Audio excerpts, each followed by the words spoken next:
First time I had ever heard of the drug Nyaope. It is essentially a heroin-based drug that is cut with like 8 or 9 different things, one of them being a very heavy dose of rat poison. And the resulting drug is a very cheap drug that anybody can afford, but a very deadly drug. The life expectancy of somebody who starts Nyaope is 2 to 3 years from the beginning, from the time they start it. And so it's a very challenging drug from that standpoint.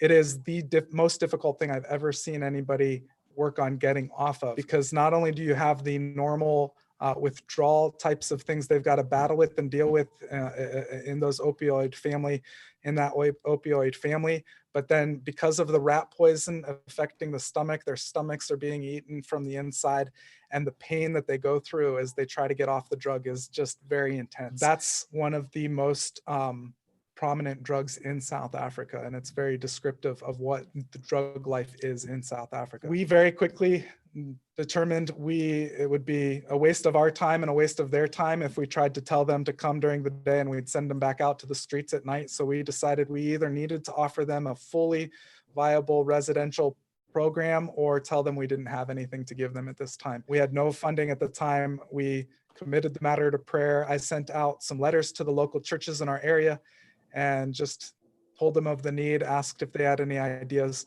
And within 3 days, we had a house that we were able to rent and a man that was willing to step in as full-time manager in the house. And at that point, we decided this looks like God is behind this, that he is in this. And so we need to make sure that we do everything possible on our end to make sure it goes. And so that's how we started. In the middle of lockdown, with no funding, with no real ability to get back here to the States to raise any support.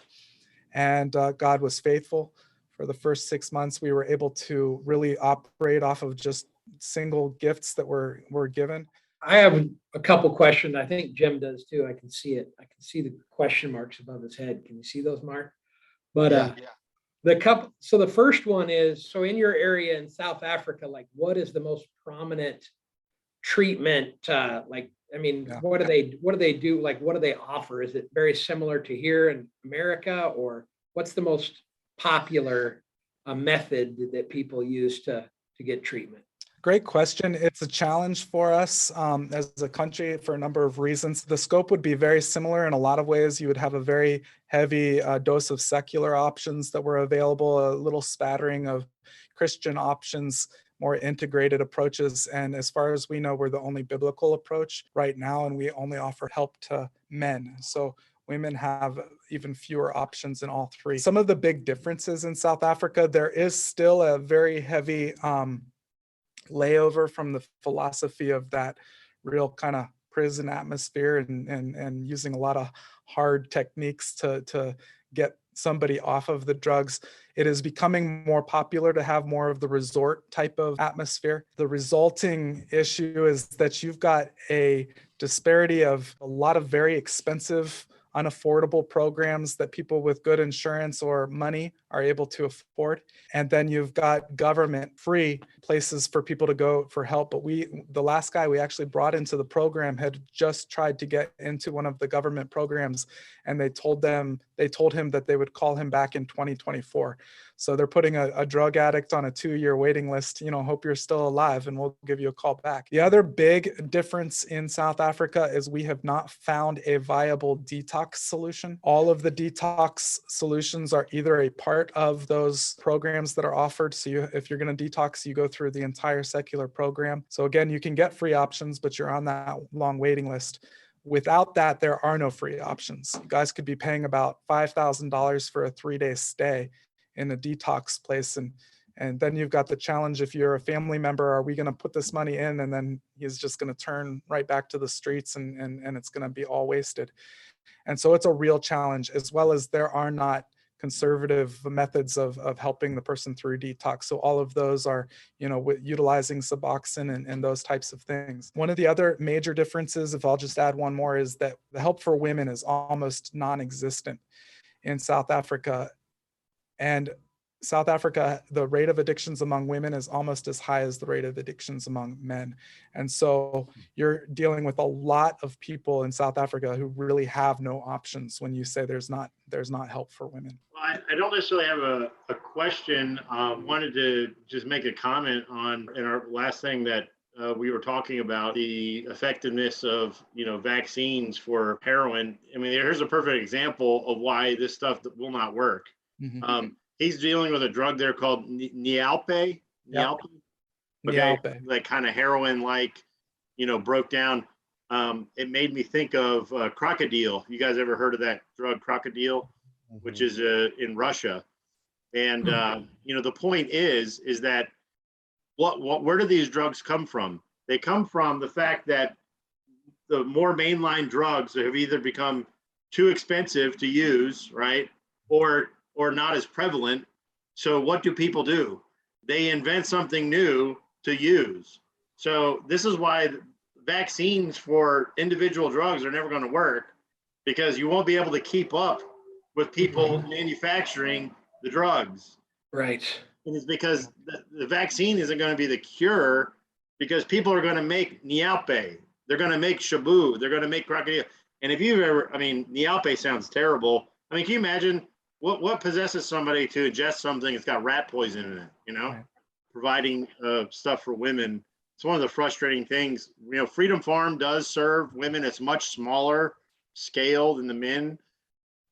It's very difficult. I don't mean that disparagingly, but women just are, God created us differently, and if you're working with men, it's not going to all translate the exact same way to women, and trying to figure all that out is not the funnest thing in the world to do. And then on top of it, finding women called to this type of thing is very hard. So, we'll be praying that there'd be more biblical places for women, because they make up just as much of the problem as far as people that are being affected by this thing. Bureaucrats that will spend money on all this stuff. Mark, I appreciate you saying earlier, I don't want to put a motivation on them that they're trying to cause harm. I want to believe that a lot of them really do think that we got to just keep trying something to help them. It's just the ridiculousness of where they're going with this stuff, because they have to deny that it's a spiritual issue. They have to deny that a supernatural being is the answer to this, because that's not science. But they're allowed to have money to do these things that even your average Joe would look at and say, stupid, ridiculous. Why would we spend money? But our ideas are so ridiculous, we don't qualify for any financial help from government or taxpayers or anything like that. Can you get any funding in Africa for any of your stuff from the government? Yeah, that's a really good question. We, I think technically could. We're a little bit leery because of some of the things that you've said. All of a sudden now we're more accountable to somebody that's not aligned philosophically with us whatsoever. One of the strengths of having started here in the States and seeing how much control governments try to have in some of these issues is it's made us hesitant to align ourselves in those. The government in South Africa is diametrically opposed to Christianity, and it's kind of underneath of the surface. It's kind of it's exposed itself intermittently here and there, but people are predicting that will become a huge issue in the near future. We have tried to, as much as possible, steer clear of words that are going to get us into trouble. Such as we will not use the word counseling if we can help it inside of any of our official documents. And even when we're talking, we'll use the word discipleship. As much as I like the word counseling as far as a biblical concept, that is associated with the secular model in South Africa. And so we steer clear of those things, not because we're trying to put on something that we're not really, like put on a facade of something, but just so that we steer clear of trouble. We will be completely honest with what we're doing if people ask us, but we don't want to put up red flags of, hey, what are these guys doing? There's been, as you guys know, so much abuse in this field around the world. And so we want to not even give the appearance of evil as much as possible. And hopefully people will use enough common sense when they look at what we're doing to see, this is a legitimate thing that we're doing. But South Africa is They discourage outside help. The government is the answer, whether it's in school, whether it's in raising your kids, whether it's in drug addiction. And it's way too big of a problem for the government to handle on their own, even if they were able to handle it. But that's just the nature of what we're dealing with. By the way, South Africa, the last official statistic that I saw, this was back in 2020, the government released that 15% of South African citizens are under some sort of substance abuse of some sort. So 15%, which is an astronomical figure. Yeah.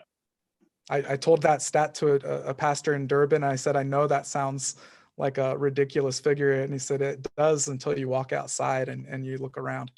And it really is a very astute point that he made there. Yeah, I think people are looking for an escape, and they found it in drugs and alcohol. Proverbs 23, verses 29 through 35. When shall I awake? I must have another drink. You just see that. And so the hopelessness in the world, the increased suicide rates, increased, depression and all the anxiety in the world today. And people are just like, I know where I can go to forget about this and escape all that pain and suffering. And at least for a minute, they have a good pleasure, a good feeling, and they're willing to trade whatever future blessing and financial wherewithal and whatever in this life, but even the spiritual things, the spiritual inheritance, they're willing to trade that in for a temporary bowl of soup like Esau in the book of Genesis. And that's what we're up against. Right, fellas? Yes, indeed. CJ, you nailed it with 1 Corinthians 1, 18 to 25. And I wanted to read the rest of that because I think that's a good way to end this podcast. I'm going to read verse 25, which is the last verse you read, and then I'm going to read the rest of it. For the foolishness of God is wiser than men, and the weakness of God is stronger than men. Then verse 26 and following. For consider your calling, brothers. So it's talking to the Corinthians, but really also talking to the four of us and those of you who are listening to this, whether you're male or female, brothers and sisters, consider your calling. Not many of you were wise according to worldly standards. Not many were powerful. Not many were of noble birth, but God chose what is foolish in the world to shame the wise. God chose what is weak in the world to shame the strong. God chose what is low and despised in the world, even things that are not, to bring to nothing things that are, so that no human being might boast in the presence of God.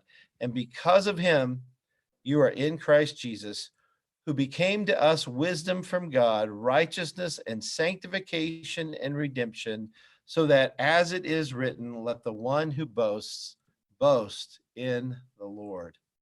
Amen. That's good stuff, isn't it? People want to support you, Village Mercy. Tell them how. Yeah, the easiest way is to go to our website, villagemercy.co.za for Americans, .za for South Africans, villagemercy.co.za, like zebra. There's a couple places on there where you can find the ways to donate.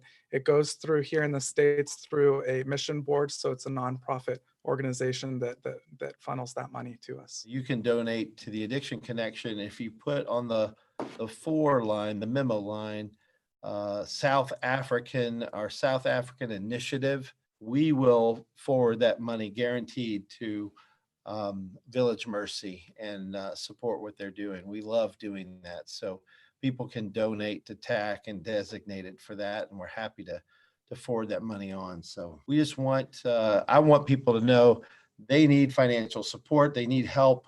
And I want people to be able to support them through prayer and financial giving. So please give and support it. So again, thank you guys.